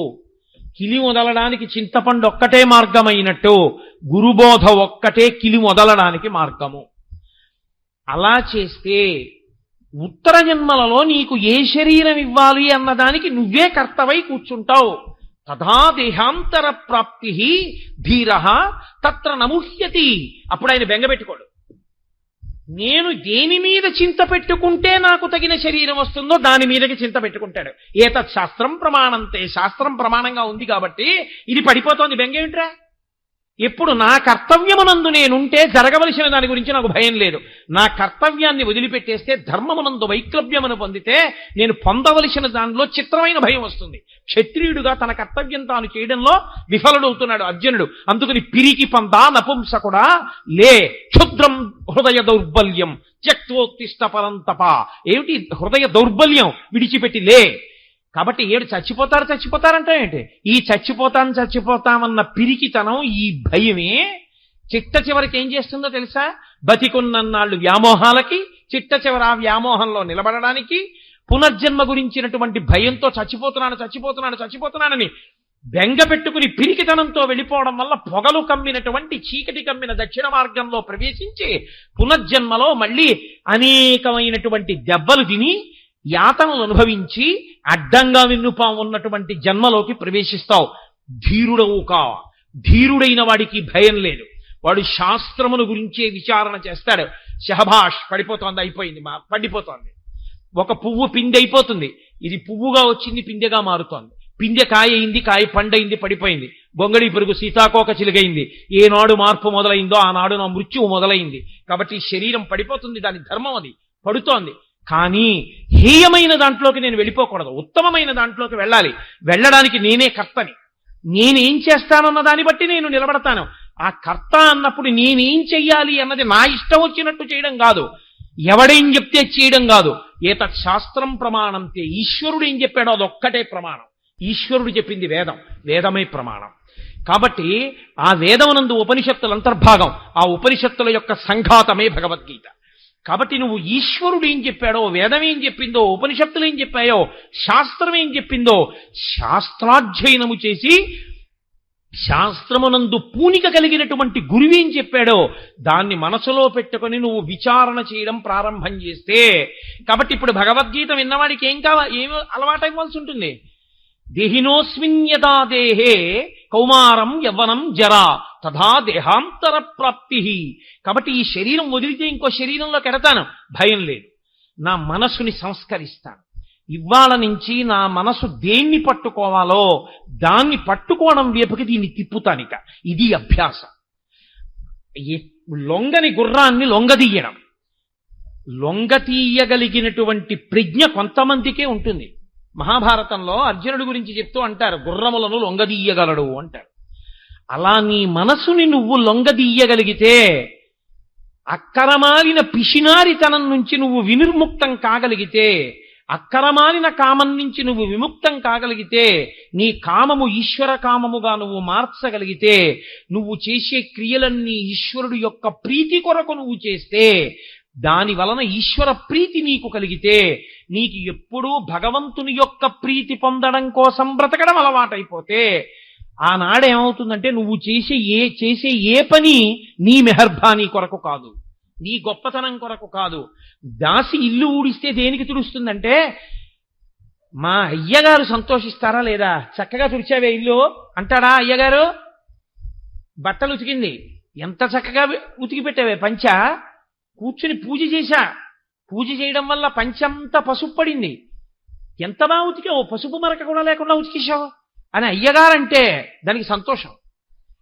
అయ్యగారి ప్రీతి కొరకు అన్ని పనులు చేసిన దాసిలా నువ్వు చేసే పనులు నీ మెహర్బానీ కోసం చేయకూడదు. నువ్వు చేసే ఏ పనైనా ఈశ్వర ప్రీతి కొరకు చేస్తున్నాడు. ఈశ్వరుడు ప్రీతి పొందాలి అంటే ధార్మికం ఒక్కటే మార్గం. ఒకటి చేసి ఈశ్వరార్పణం చేయాలి. ఈశ్వరా, మీరు మా చేత చేయించారు, ధన్యుణ్ణి చేశారు తండ్రి, ఏతత్ ఫలం సర్వం శ్రీ ఉమామహేశ్వర పరబ్రహ్మార్పణమస్తు. అలా నువ్వు నిలబడగలిగితే ఎప్పుడూ నిన్నొకడు చూస్తున్నాడు యజమాని, వాడు ఆఖరణ తీర్పు చెప్తాడు. కాబట్టి నేను వాడి ప్రీతి కొరకు ఉండడం అలవాటైపోతే, శంకరులు వైరాగ్య శతకంలో చెప్తారు చిట్ట చివర, ఆఖరణ వెళ్ళిపోయేటప్పుడు పనిపిల్ల చూడండి, ఆఫీసులో పనిచేసే వాళ్ళు ఆఫీస్ టైం అయిపోతే వెళ్ళిపోతారు. పనిపిల్ల వెళ్ళిపోయేటప్పుడు టైం అయిపోయిందని వెళ్ళిపోదు, అమ్మగారు ఇంకా బయలుదేరుతున్నానంటుంది. అది అయిపోయిందా, ఇది అయిపోయిందా అని అడుగుతుంది. అది అయిపోయింది అమ్మగారు, ఇది అయిపోయింది అమ్మగారు. ఒక్క చిన్న పని చేయాలి, ఎవరో మామిడికాయలు పంపించారు, కాస్త 50 మామిడికాయలు తరిగి పెట్టాలి. అమ్మ సాయంకాలం 1 గంట ముందు వచ్చి తరిగి పెడతానమ్మా, కాస్త ఇంట్లో పిల్ల ఏడుస్తోంది, ఒళ్ళు వేడిగా ఉంది, వెళ్ళిపోతానమ్మా. సరే వెళ్ళు, అయితే సాయంకాలం తొందరగా రా. ఒకవేళ పిల్లకి ఒళ్ళు వేడి ఎక్కువ అయితే రాకు, పర్వాలేదు, రాకపోయినా నేను తరుక్కుంటానని యజమానురాలు అందనుకోండి, అప్పుడు వెళ్ళిపోతుంది. వెళ్ళిపోయేటప్పుడు కూడా అనుమతి అడిగి వెళ్ళిపోయిన దాసిలా ఇంటిలోంచి వెళ్ళిపోయేటప్పుడు కూడా, ఈశ్వర కరుణామయుడవై నా యందు అనురక్తితో నేను పాపాలు చేశానని మనసుతో చేసిన పాపం పోగొట్టుకోవడానికి మనసుని, శరీరంతో చేసిన పాపం పోగొట్టుకోవడానికి శరీరాన్ని, వాక్కుతో చేసిన పాపం పోగొట్టుకోవడానికి వాక్కుని, మూడింటినీ కలిపి జీవుణ్ణి శరీరంలో పెట్టి నాకు ఇది ఇచ్చావు. నా చేతనైనంత వరకు జాగ్రత్తగా ఉన్నాను, నీ ప్రీతి పొందాను అనుకుంటున్నాను. ఒకవేళ నేను తెలిసో తెలియకో అక్కడక్కడ శాస్త్రాన్ని ఉల్లంఘించి దీనితో అపరాధములు చేసి ఉంటే తండ్రి క్షమించు, వచ్చేస్తున్నాను, నీ పాదపంజరంలోకి వచ్చేస్తున్నానని పరమభక్తితో దీన్ని విడిచిపెట్టాడు అనుకోండి, ఈశ్వరుడు వాణ్ణి తనలోకి కలిపేసుకుంటాడు, శుక్ల చింత కింద మారిపోయాడు. అథవా ధన్యచింత కింద ఉన్నాడు, లేదా మహోత్కృష్టమైన జన్మస్తుంది. అందుకే అక్కడక్కడ మీకేమవుతుందో తెలుసా అండి, శుక్లచింత ఘనీభవించిన నాడు గురువుగారి ప్రమేయం కూడా లేకుండా తనంత తానా జన్మల జ్ఞానం వస్తుంది. కానీ కోట్ల కోట్ల కోట్ల కోట్ల మందిలో ఒక్కడే ఆ మినహాయింపు, ఆయన ఆదర్శము మాత్రము కాడు. తాను శిష్యుడు కానివాడు లోకానికి ఎలా గురుత్వాన్ని నేర్పుతాడు? ఎక్కడో ఉంటారు కోట్ల కోట్ల మందిలో ఒక్కడుంటాడు గురువు అవసరం లేకుండా తరించినవాడు, కానీ ఆయన మీకు ఆదర్శము కాలేడు. ఎందుకంటే మీరు ఆ స్థాయిని పొందినవారు కారు. మీరు ఆ స్థాయిని పొందినవారైతే మీరు అలాగే ఉండేవారు కాదు. కాబట్టి మీరు గురువుని ఆశ్రయించవలసిందే తప్ప మీరు గురువుని ఆశ్రయించనంటే కుదరదు. గురువుని ఆశ్రయించి, శాస్త్రమును ఆశ్రయించి, మనసుని పరిపుష్టం చేసుకుని దాని వలన మంచి దేహమును పొంది ఉత్తర జన్మలలో ఆ శరీరంతో జాగ్రత్తగా పాపముల నుండి వినిర్ముక్తుడై మళ్ళీ ఈశ్వరుణ్ణి చేరుకునే ప్రయత్నం చెయ్యాలి. 12 నెలలు చదివాడండి పిల్లాడు. 12 నెలలు కాదు, 24 నెలలు చదివాడు. 24 నెలలు అంటే 36 నెలలు చదివాడు. 10th క్లాస్ దేనికి బాగా చదువుతారు? 10th క్లాస్లో 96% వస్తే ఇంటర్మీడియట్ స్టార్ బ్యాచ్లో వేస్తారని. 10th క్లాస్ అంతా బాగా చదువుకుంటే ఇంటర్మీడియట్ స్టార్ బ్యాచ్లో వేశారు. మంచి పెద్ద పెద్ద లెక్చరర్లు చదివే క్లాసులో కూర్చున్నాడు. 24 నెలల పాటు క్రికెట్ మ్యాచ్ కూడా చూడకుండా అదే పనిగా స్టాప్ వాచ్ పెట్టుకుని 90 నిమిషాల్లో 180 బిట్లు కరెక్ట్గా చేయడం దృష్టి కేంద్రీకరించి చేశాడు. ఇప్పుడు ఎంసెట్ పరీక్షకు వెళ్ళాడు. నువ్వంతకుముందు 36 నెలలు ఎంత సాధన చేశావన్నది ఇప్పుడు నువ్వు ఈ 3 గంటలో 2 గంటలో ప్రభుత్వం అనుమతించిన సమయంలో నీ దృష్టిని ఎంత పెడతావన్న దాని మీదే నీ జీవిత సుఖశాంతులు. ఎంత బాగా చదివినా 2 గంటలు నీకు పక్క నుంచి వస్తున్నటువంటి లౌడ్ స్పీకర్లో పాటల మీద దృష్టి ఉండిపోయింది. క్యాంపస్ సెలక్షన్లో ఉద్యోగం వచ్చేటటువంటి ఇంజనీరింగ్ కాలేజీలో నీకు సీట్ రాదు. నువ్వు ఒక సామాన్యమైన ఇంజనీరింగ్ కాలేజీలో చదువుకుని బయటికి వచ్చి పట్టా చేత్తో పట్టుకుని ప్రతి ఆఫీస్ ముందుకి వెళ్ళి ఉద్యోగం అడిగి చిట్ట చివరికి ఉద్యోగం రాకపోతే జెరాక్స్ సెంటర్లో రూపాయలకి బీటెక్ పట్టాతో నువ్వు ఉద్యోగం చేయవలసి ఉంటుంది. ఆ 3 గంటలు నువ్వు వినియోగించలేదు. నువ్వు వినియోగించి ఉంటే నువ్వు కూడా 100% క్యాంపస్ సెలక్షన్ ఉన్నటువంటి ఇన్స్టిట్యూట్లో ఇంజనీరింగ్ చదువుకుని ఇలా ఇంజనీరింగ్ కాలేజీలోంచి బయటికి వస్తూనే ప్రముఖమైనటువంటి గొప్ప ఆ సంస్థలో ఇంజనీర్ అయి నీకోసం వెంపర్లాడగలిగినటువంటి స్థితిలో ఒక గొప్ప కుటుంబంలో అందచందాలకి పేర్గాంచినటువంటి పిల్ల నీకు భార్య అయింది. నీకు భార్య అంత అందమైన పిల్ల వచ్చింది కాబట్టి అంత అందమైన పిల్లలు వచ్చారు. అంత గొప్ప మామగారు, అంత గొప్ప తండ్రి గారు, అంత గొప్ప ఐశ్వర్యం ఉంది కాబట్టి నువ్వు జీవితంలో అంత వృద్ధిలోకి వచ్చావు. వీటన్నిటికీ కారణం నువ్వు ఆ 3 గంటలు జాగ్రత్తగా ఒళ్ళు దగ్గర పెట్టుకోవడమే. ఈశ్వరుడు ఇచ్చే మనుష్య జన్మ కూడా ఎంసెట్ కూర్చునే 3 గంటలు లాంటిదే. 70 సంవత్సరాల వయస్సు చాలా దీర్ఘాయుర్దాయం అని అనుకోకండి. 70 సంవత్సరాల వయస్సు మీరు కొన్నింటితో పోలిస్తే బహు తక్కువ. శబరిమలై వెళ్ళినప్పుడు చెట్లు కనబడతాయి. 5 నుంచి 6,000 సంవత్సరముల నుంచి ఉన్న చెట్లు. కొన్ని చోట్ల 10,000 సంవత్సరాల నుంచి ఉన్న చెట్లున్నాయి. కొన్ని చోట్ల ఇంట్లో దాచిపెట్టిన ఇలాంటి తివాచీలు చీమలు కొట్టేయకపోతే అవి 3 తరాలు 4 తరాల తర్వాత కూడా ఉంటాయి. ఒక్కొక్క ఇంట్లో అట్టెపెట్టేటటువంటి మంచినీళ్లు కాచుకునేటటువంటి వేడి నీళ్లు కాచుకునే రాగి బాయిలరు మా ముత్తాత గారి ముందు ఎవరో కొన్నారండి బాయిలర్ అన్నారు. ఆ బాయిలర్ కొన్నటువంటి ఆయుర్దాయం నీకు లేదు. నువ్వు చాలా తక్కువ నీ ఆయుర్దాయం. అందులో నీకు శాస్త్రం మీదకి దృష్టి వెళ్ళడానికి కావలసినటువంటి సమయం నిర్హేతుకంగా పోతోంది. చింత పట్టుకునే సమయం పనికి రాకుండా పోతోంది. సాధన చెయ్యగలిగిన సమయం కొద్దిగానే మిగులుతోంది. అక్కడ వైగ్లభ్యాన్ని పొందేశావా, తదాదేహాంతర ప్రాప్తి, భయంతో శరీరాన్ని విడిచిపెట్టి తిరియక్కవుతావు. ఒక్కసారి తిరియక్కైపోయాడా ఇక మళ్ళీ ఉచ్చులేసి చంపేస్తారు, కత్తులు పెట్టి నరికి చంపేస్తారు, శూలాలతో పొడిచి చంపేస్తారు, కర్రలతో కొట్టి చంపేస్తారు, రాళ్లు విసిరి చంపేస్తారు. తప్ప చచ్చిపోవడానికి కూడా స్వేచ్ఛ ఉండదు. తాను ఏ పుణ్యకర్మ చేయడానికి అవకాశం ఉండదు. ఇది ఒక్కసారి వదిలిపెట్టేశాడా అయిపోయిందంతే. ఆవు పాలు పట్టుకుని నమస్తేయస్తు భగవన్ విశ్వేశ్వరాయ మహాదేవాయ త్రయంబకాయ త్రిపురాంతకాయ త్రికాగ్నికాలాయ కాలాగ్నిరుద్రాయ అంటూ ఇక అభిషేకం చేయలేడు. ఇందులో ఉన్నంతసేపే. ఎంతసేపు ఉంటావు తెలియదు ఈశ్వరుడి శాసనం అయ్యేవరకే. ప్రతి క్షణం సద్వినియోగం చేసుకున్నావో ఉత్తర జన్మలు బాగుంటాయి, లేదో తిరుగుతూనే ఉంటాడు అలా. తదాదేహాంతర ప్రాప్తి. అలా ఎన్ని దేహాలు మారుతుంటావు ఈశ్వరుడు అవకాశం ఇస్తూనే ఉంటాడు. పోన్లే ఆ కర్మ క్షయం చేసుకో. కాబట్టి శరీరం ఎందుకు ఇస్తారో తెలుసా అండి? చేసుకున్న కర్మ క్షయం అవ్వడానికి ఇంకో అవకాశం. అప్పుడు చేసావుగా పాపం, దుఃఖం రూపంలో దీంతో అనుభవించి పోగొట్టుకో. వాళ్ళ మోకాలు మీ తన్నేవు, ఈ జన్మలో మోకాలు నిప్పు అనుభవించు. వాళ్ళెవరో అన్నం తింటుంటే విస్తర లాగేశావు, ఈ జన్మలో షుగరు బీపీ ఉంటాయి. పచ్చడి అన్నం తినలేవు, లడ్డూ తినలేవు, నీ విస్తర లాగేస్తాడు. కనీసం ఇలా గతంలో చేసిన పాపాలు పోగొట్టుకోవడానికి ఈ జన్మలో ఈ శరీరాన్ని తీసుకుని ఏ జన్మలో పాపమో పోతోందమ్మయ్య, దరిద్రం వదిలిపోయింది ఈశ్వరా, ఎంత ప్రేమతోటో కష్టాల రూపంలో నా పాపం తీసేసేవన్నారనుకోండి, అప్పుడు ఈ శరీరం మీ పాపం పోవడానికి కారణం. దిక్కుమాలిన దేవుడు నాకే కష్టాలు ఇచ్చాడని అనుకోండి, ఇంకో పాపం వచ్చి అందులో పడుతుంది. కాబట్టి ఈశ్వరుడు అందుకిచ్చి అందుకని పునర్జన్మ యందు జీవుడికి గత జన్మ వాసనలు లేకుండా చేసి అవస్థల్ని మాత్రం గమనించగలిగిన శక్తిని ఉంచాడు. ఇది ఈశ్వరుని యొక్క ఔదార్యం. ఈశ్వరౌదార్యమును గుర్తిస్తే తప్ప మీరు భక్తితో ధర్మంలో నిలబడలేరు, యోగము సిద్ధించదు. అందుకే శ్లోకాన్ని అలాగే అన్వయం చేయవలసి ఉంటుంది. కాబట్టి భగవద్గీతలో ఒక్కొక్క శ్లోకం అంటే ఒక్కొక్క అమృత భాండం. అది కరదీపిక, మనిషి తరించడానికి కావలసినటువంటి జ్ఞానమును పరిపుష్టము చెయ్యగలిగినది. సరే, ఇవాళ 15 నిమిషాలు దాటేశాను. ఇవాళ వెనకాతల నృత్య కార్యక్రమం అండి, కృష్ణలీలలు. కృష్ణుడే జగదాచార్యుడు కదూ, కాబట్టి కృష్ణలీలలు అనబడేటటువంటి నృత్య రూపకం ప్రారంభం అవుతుంది. చక్కగా మీ అందరూ కూర్చోండి. నీకేం అలాగే చెప్పి వెళ్ళిపోతున్నావు రోజు అనుకోకండి.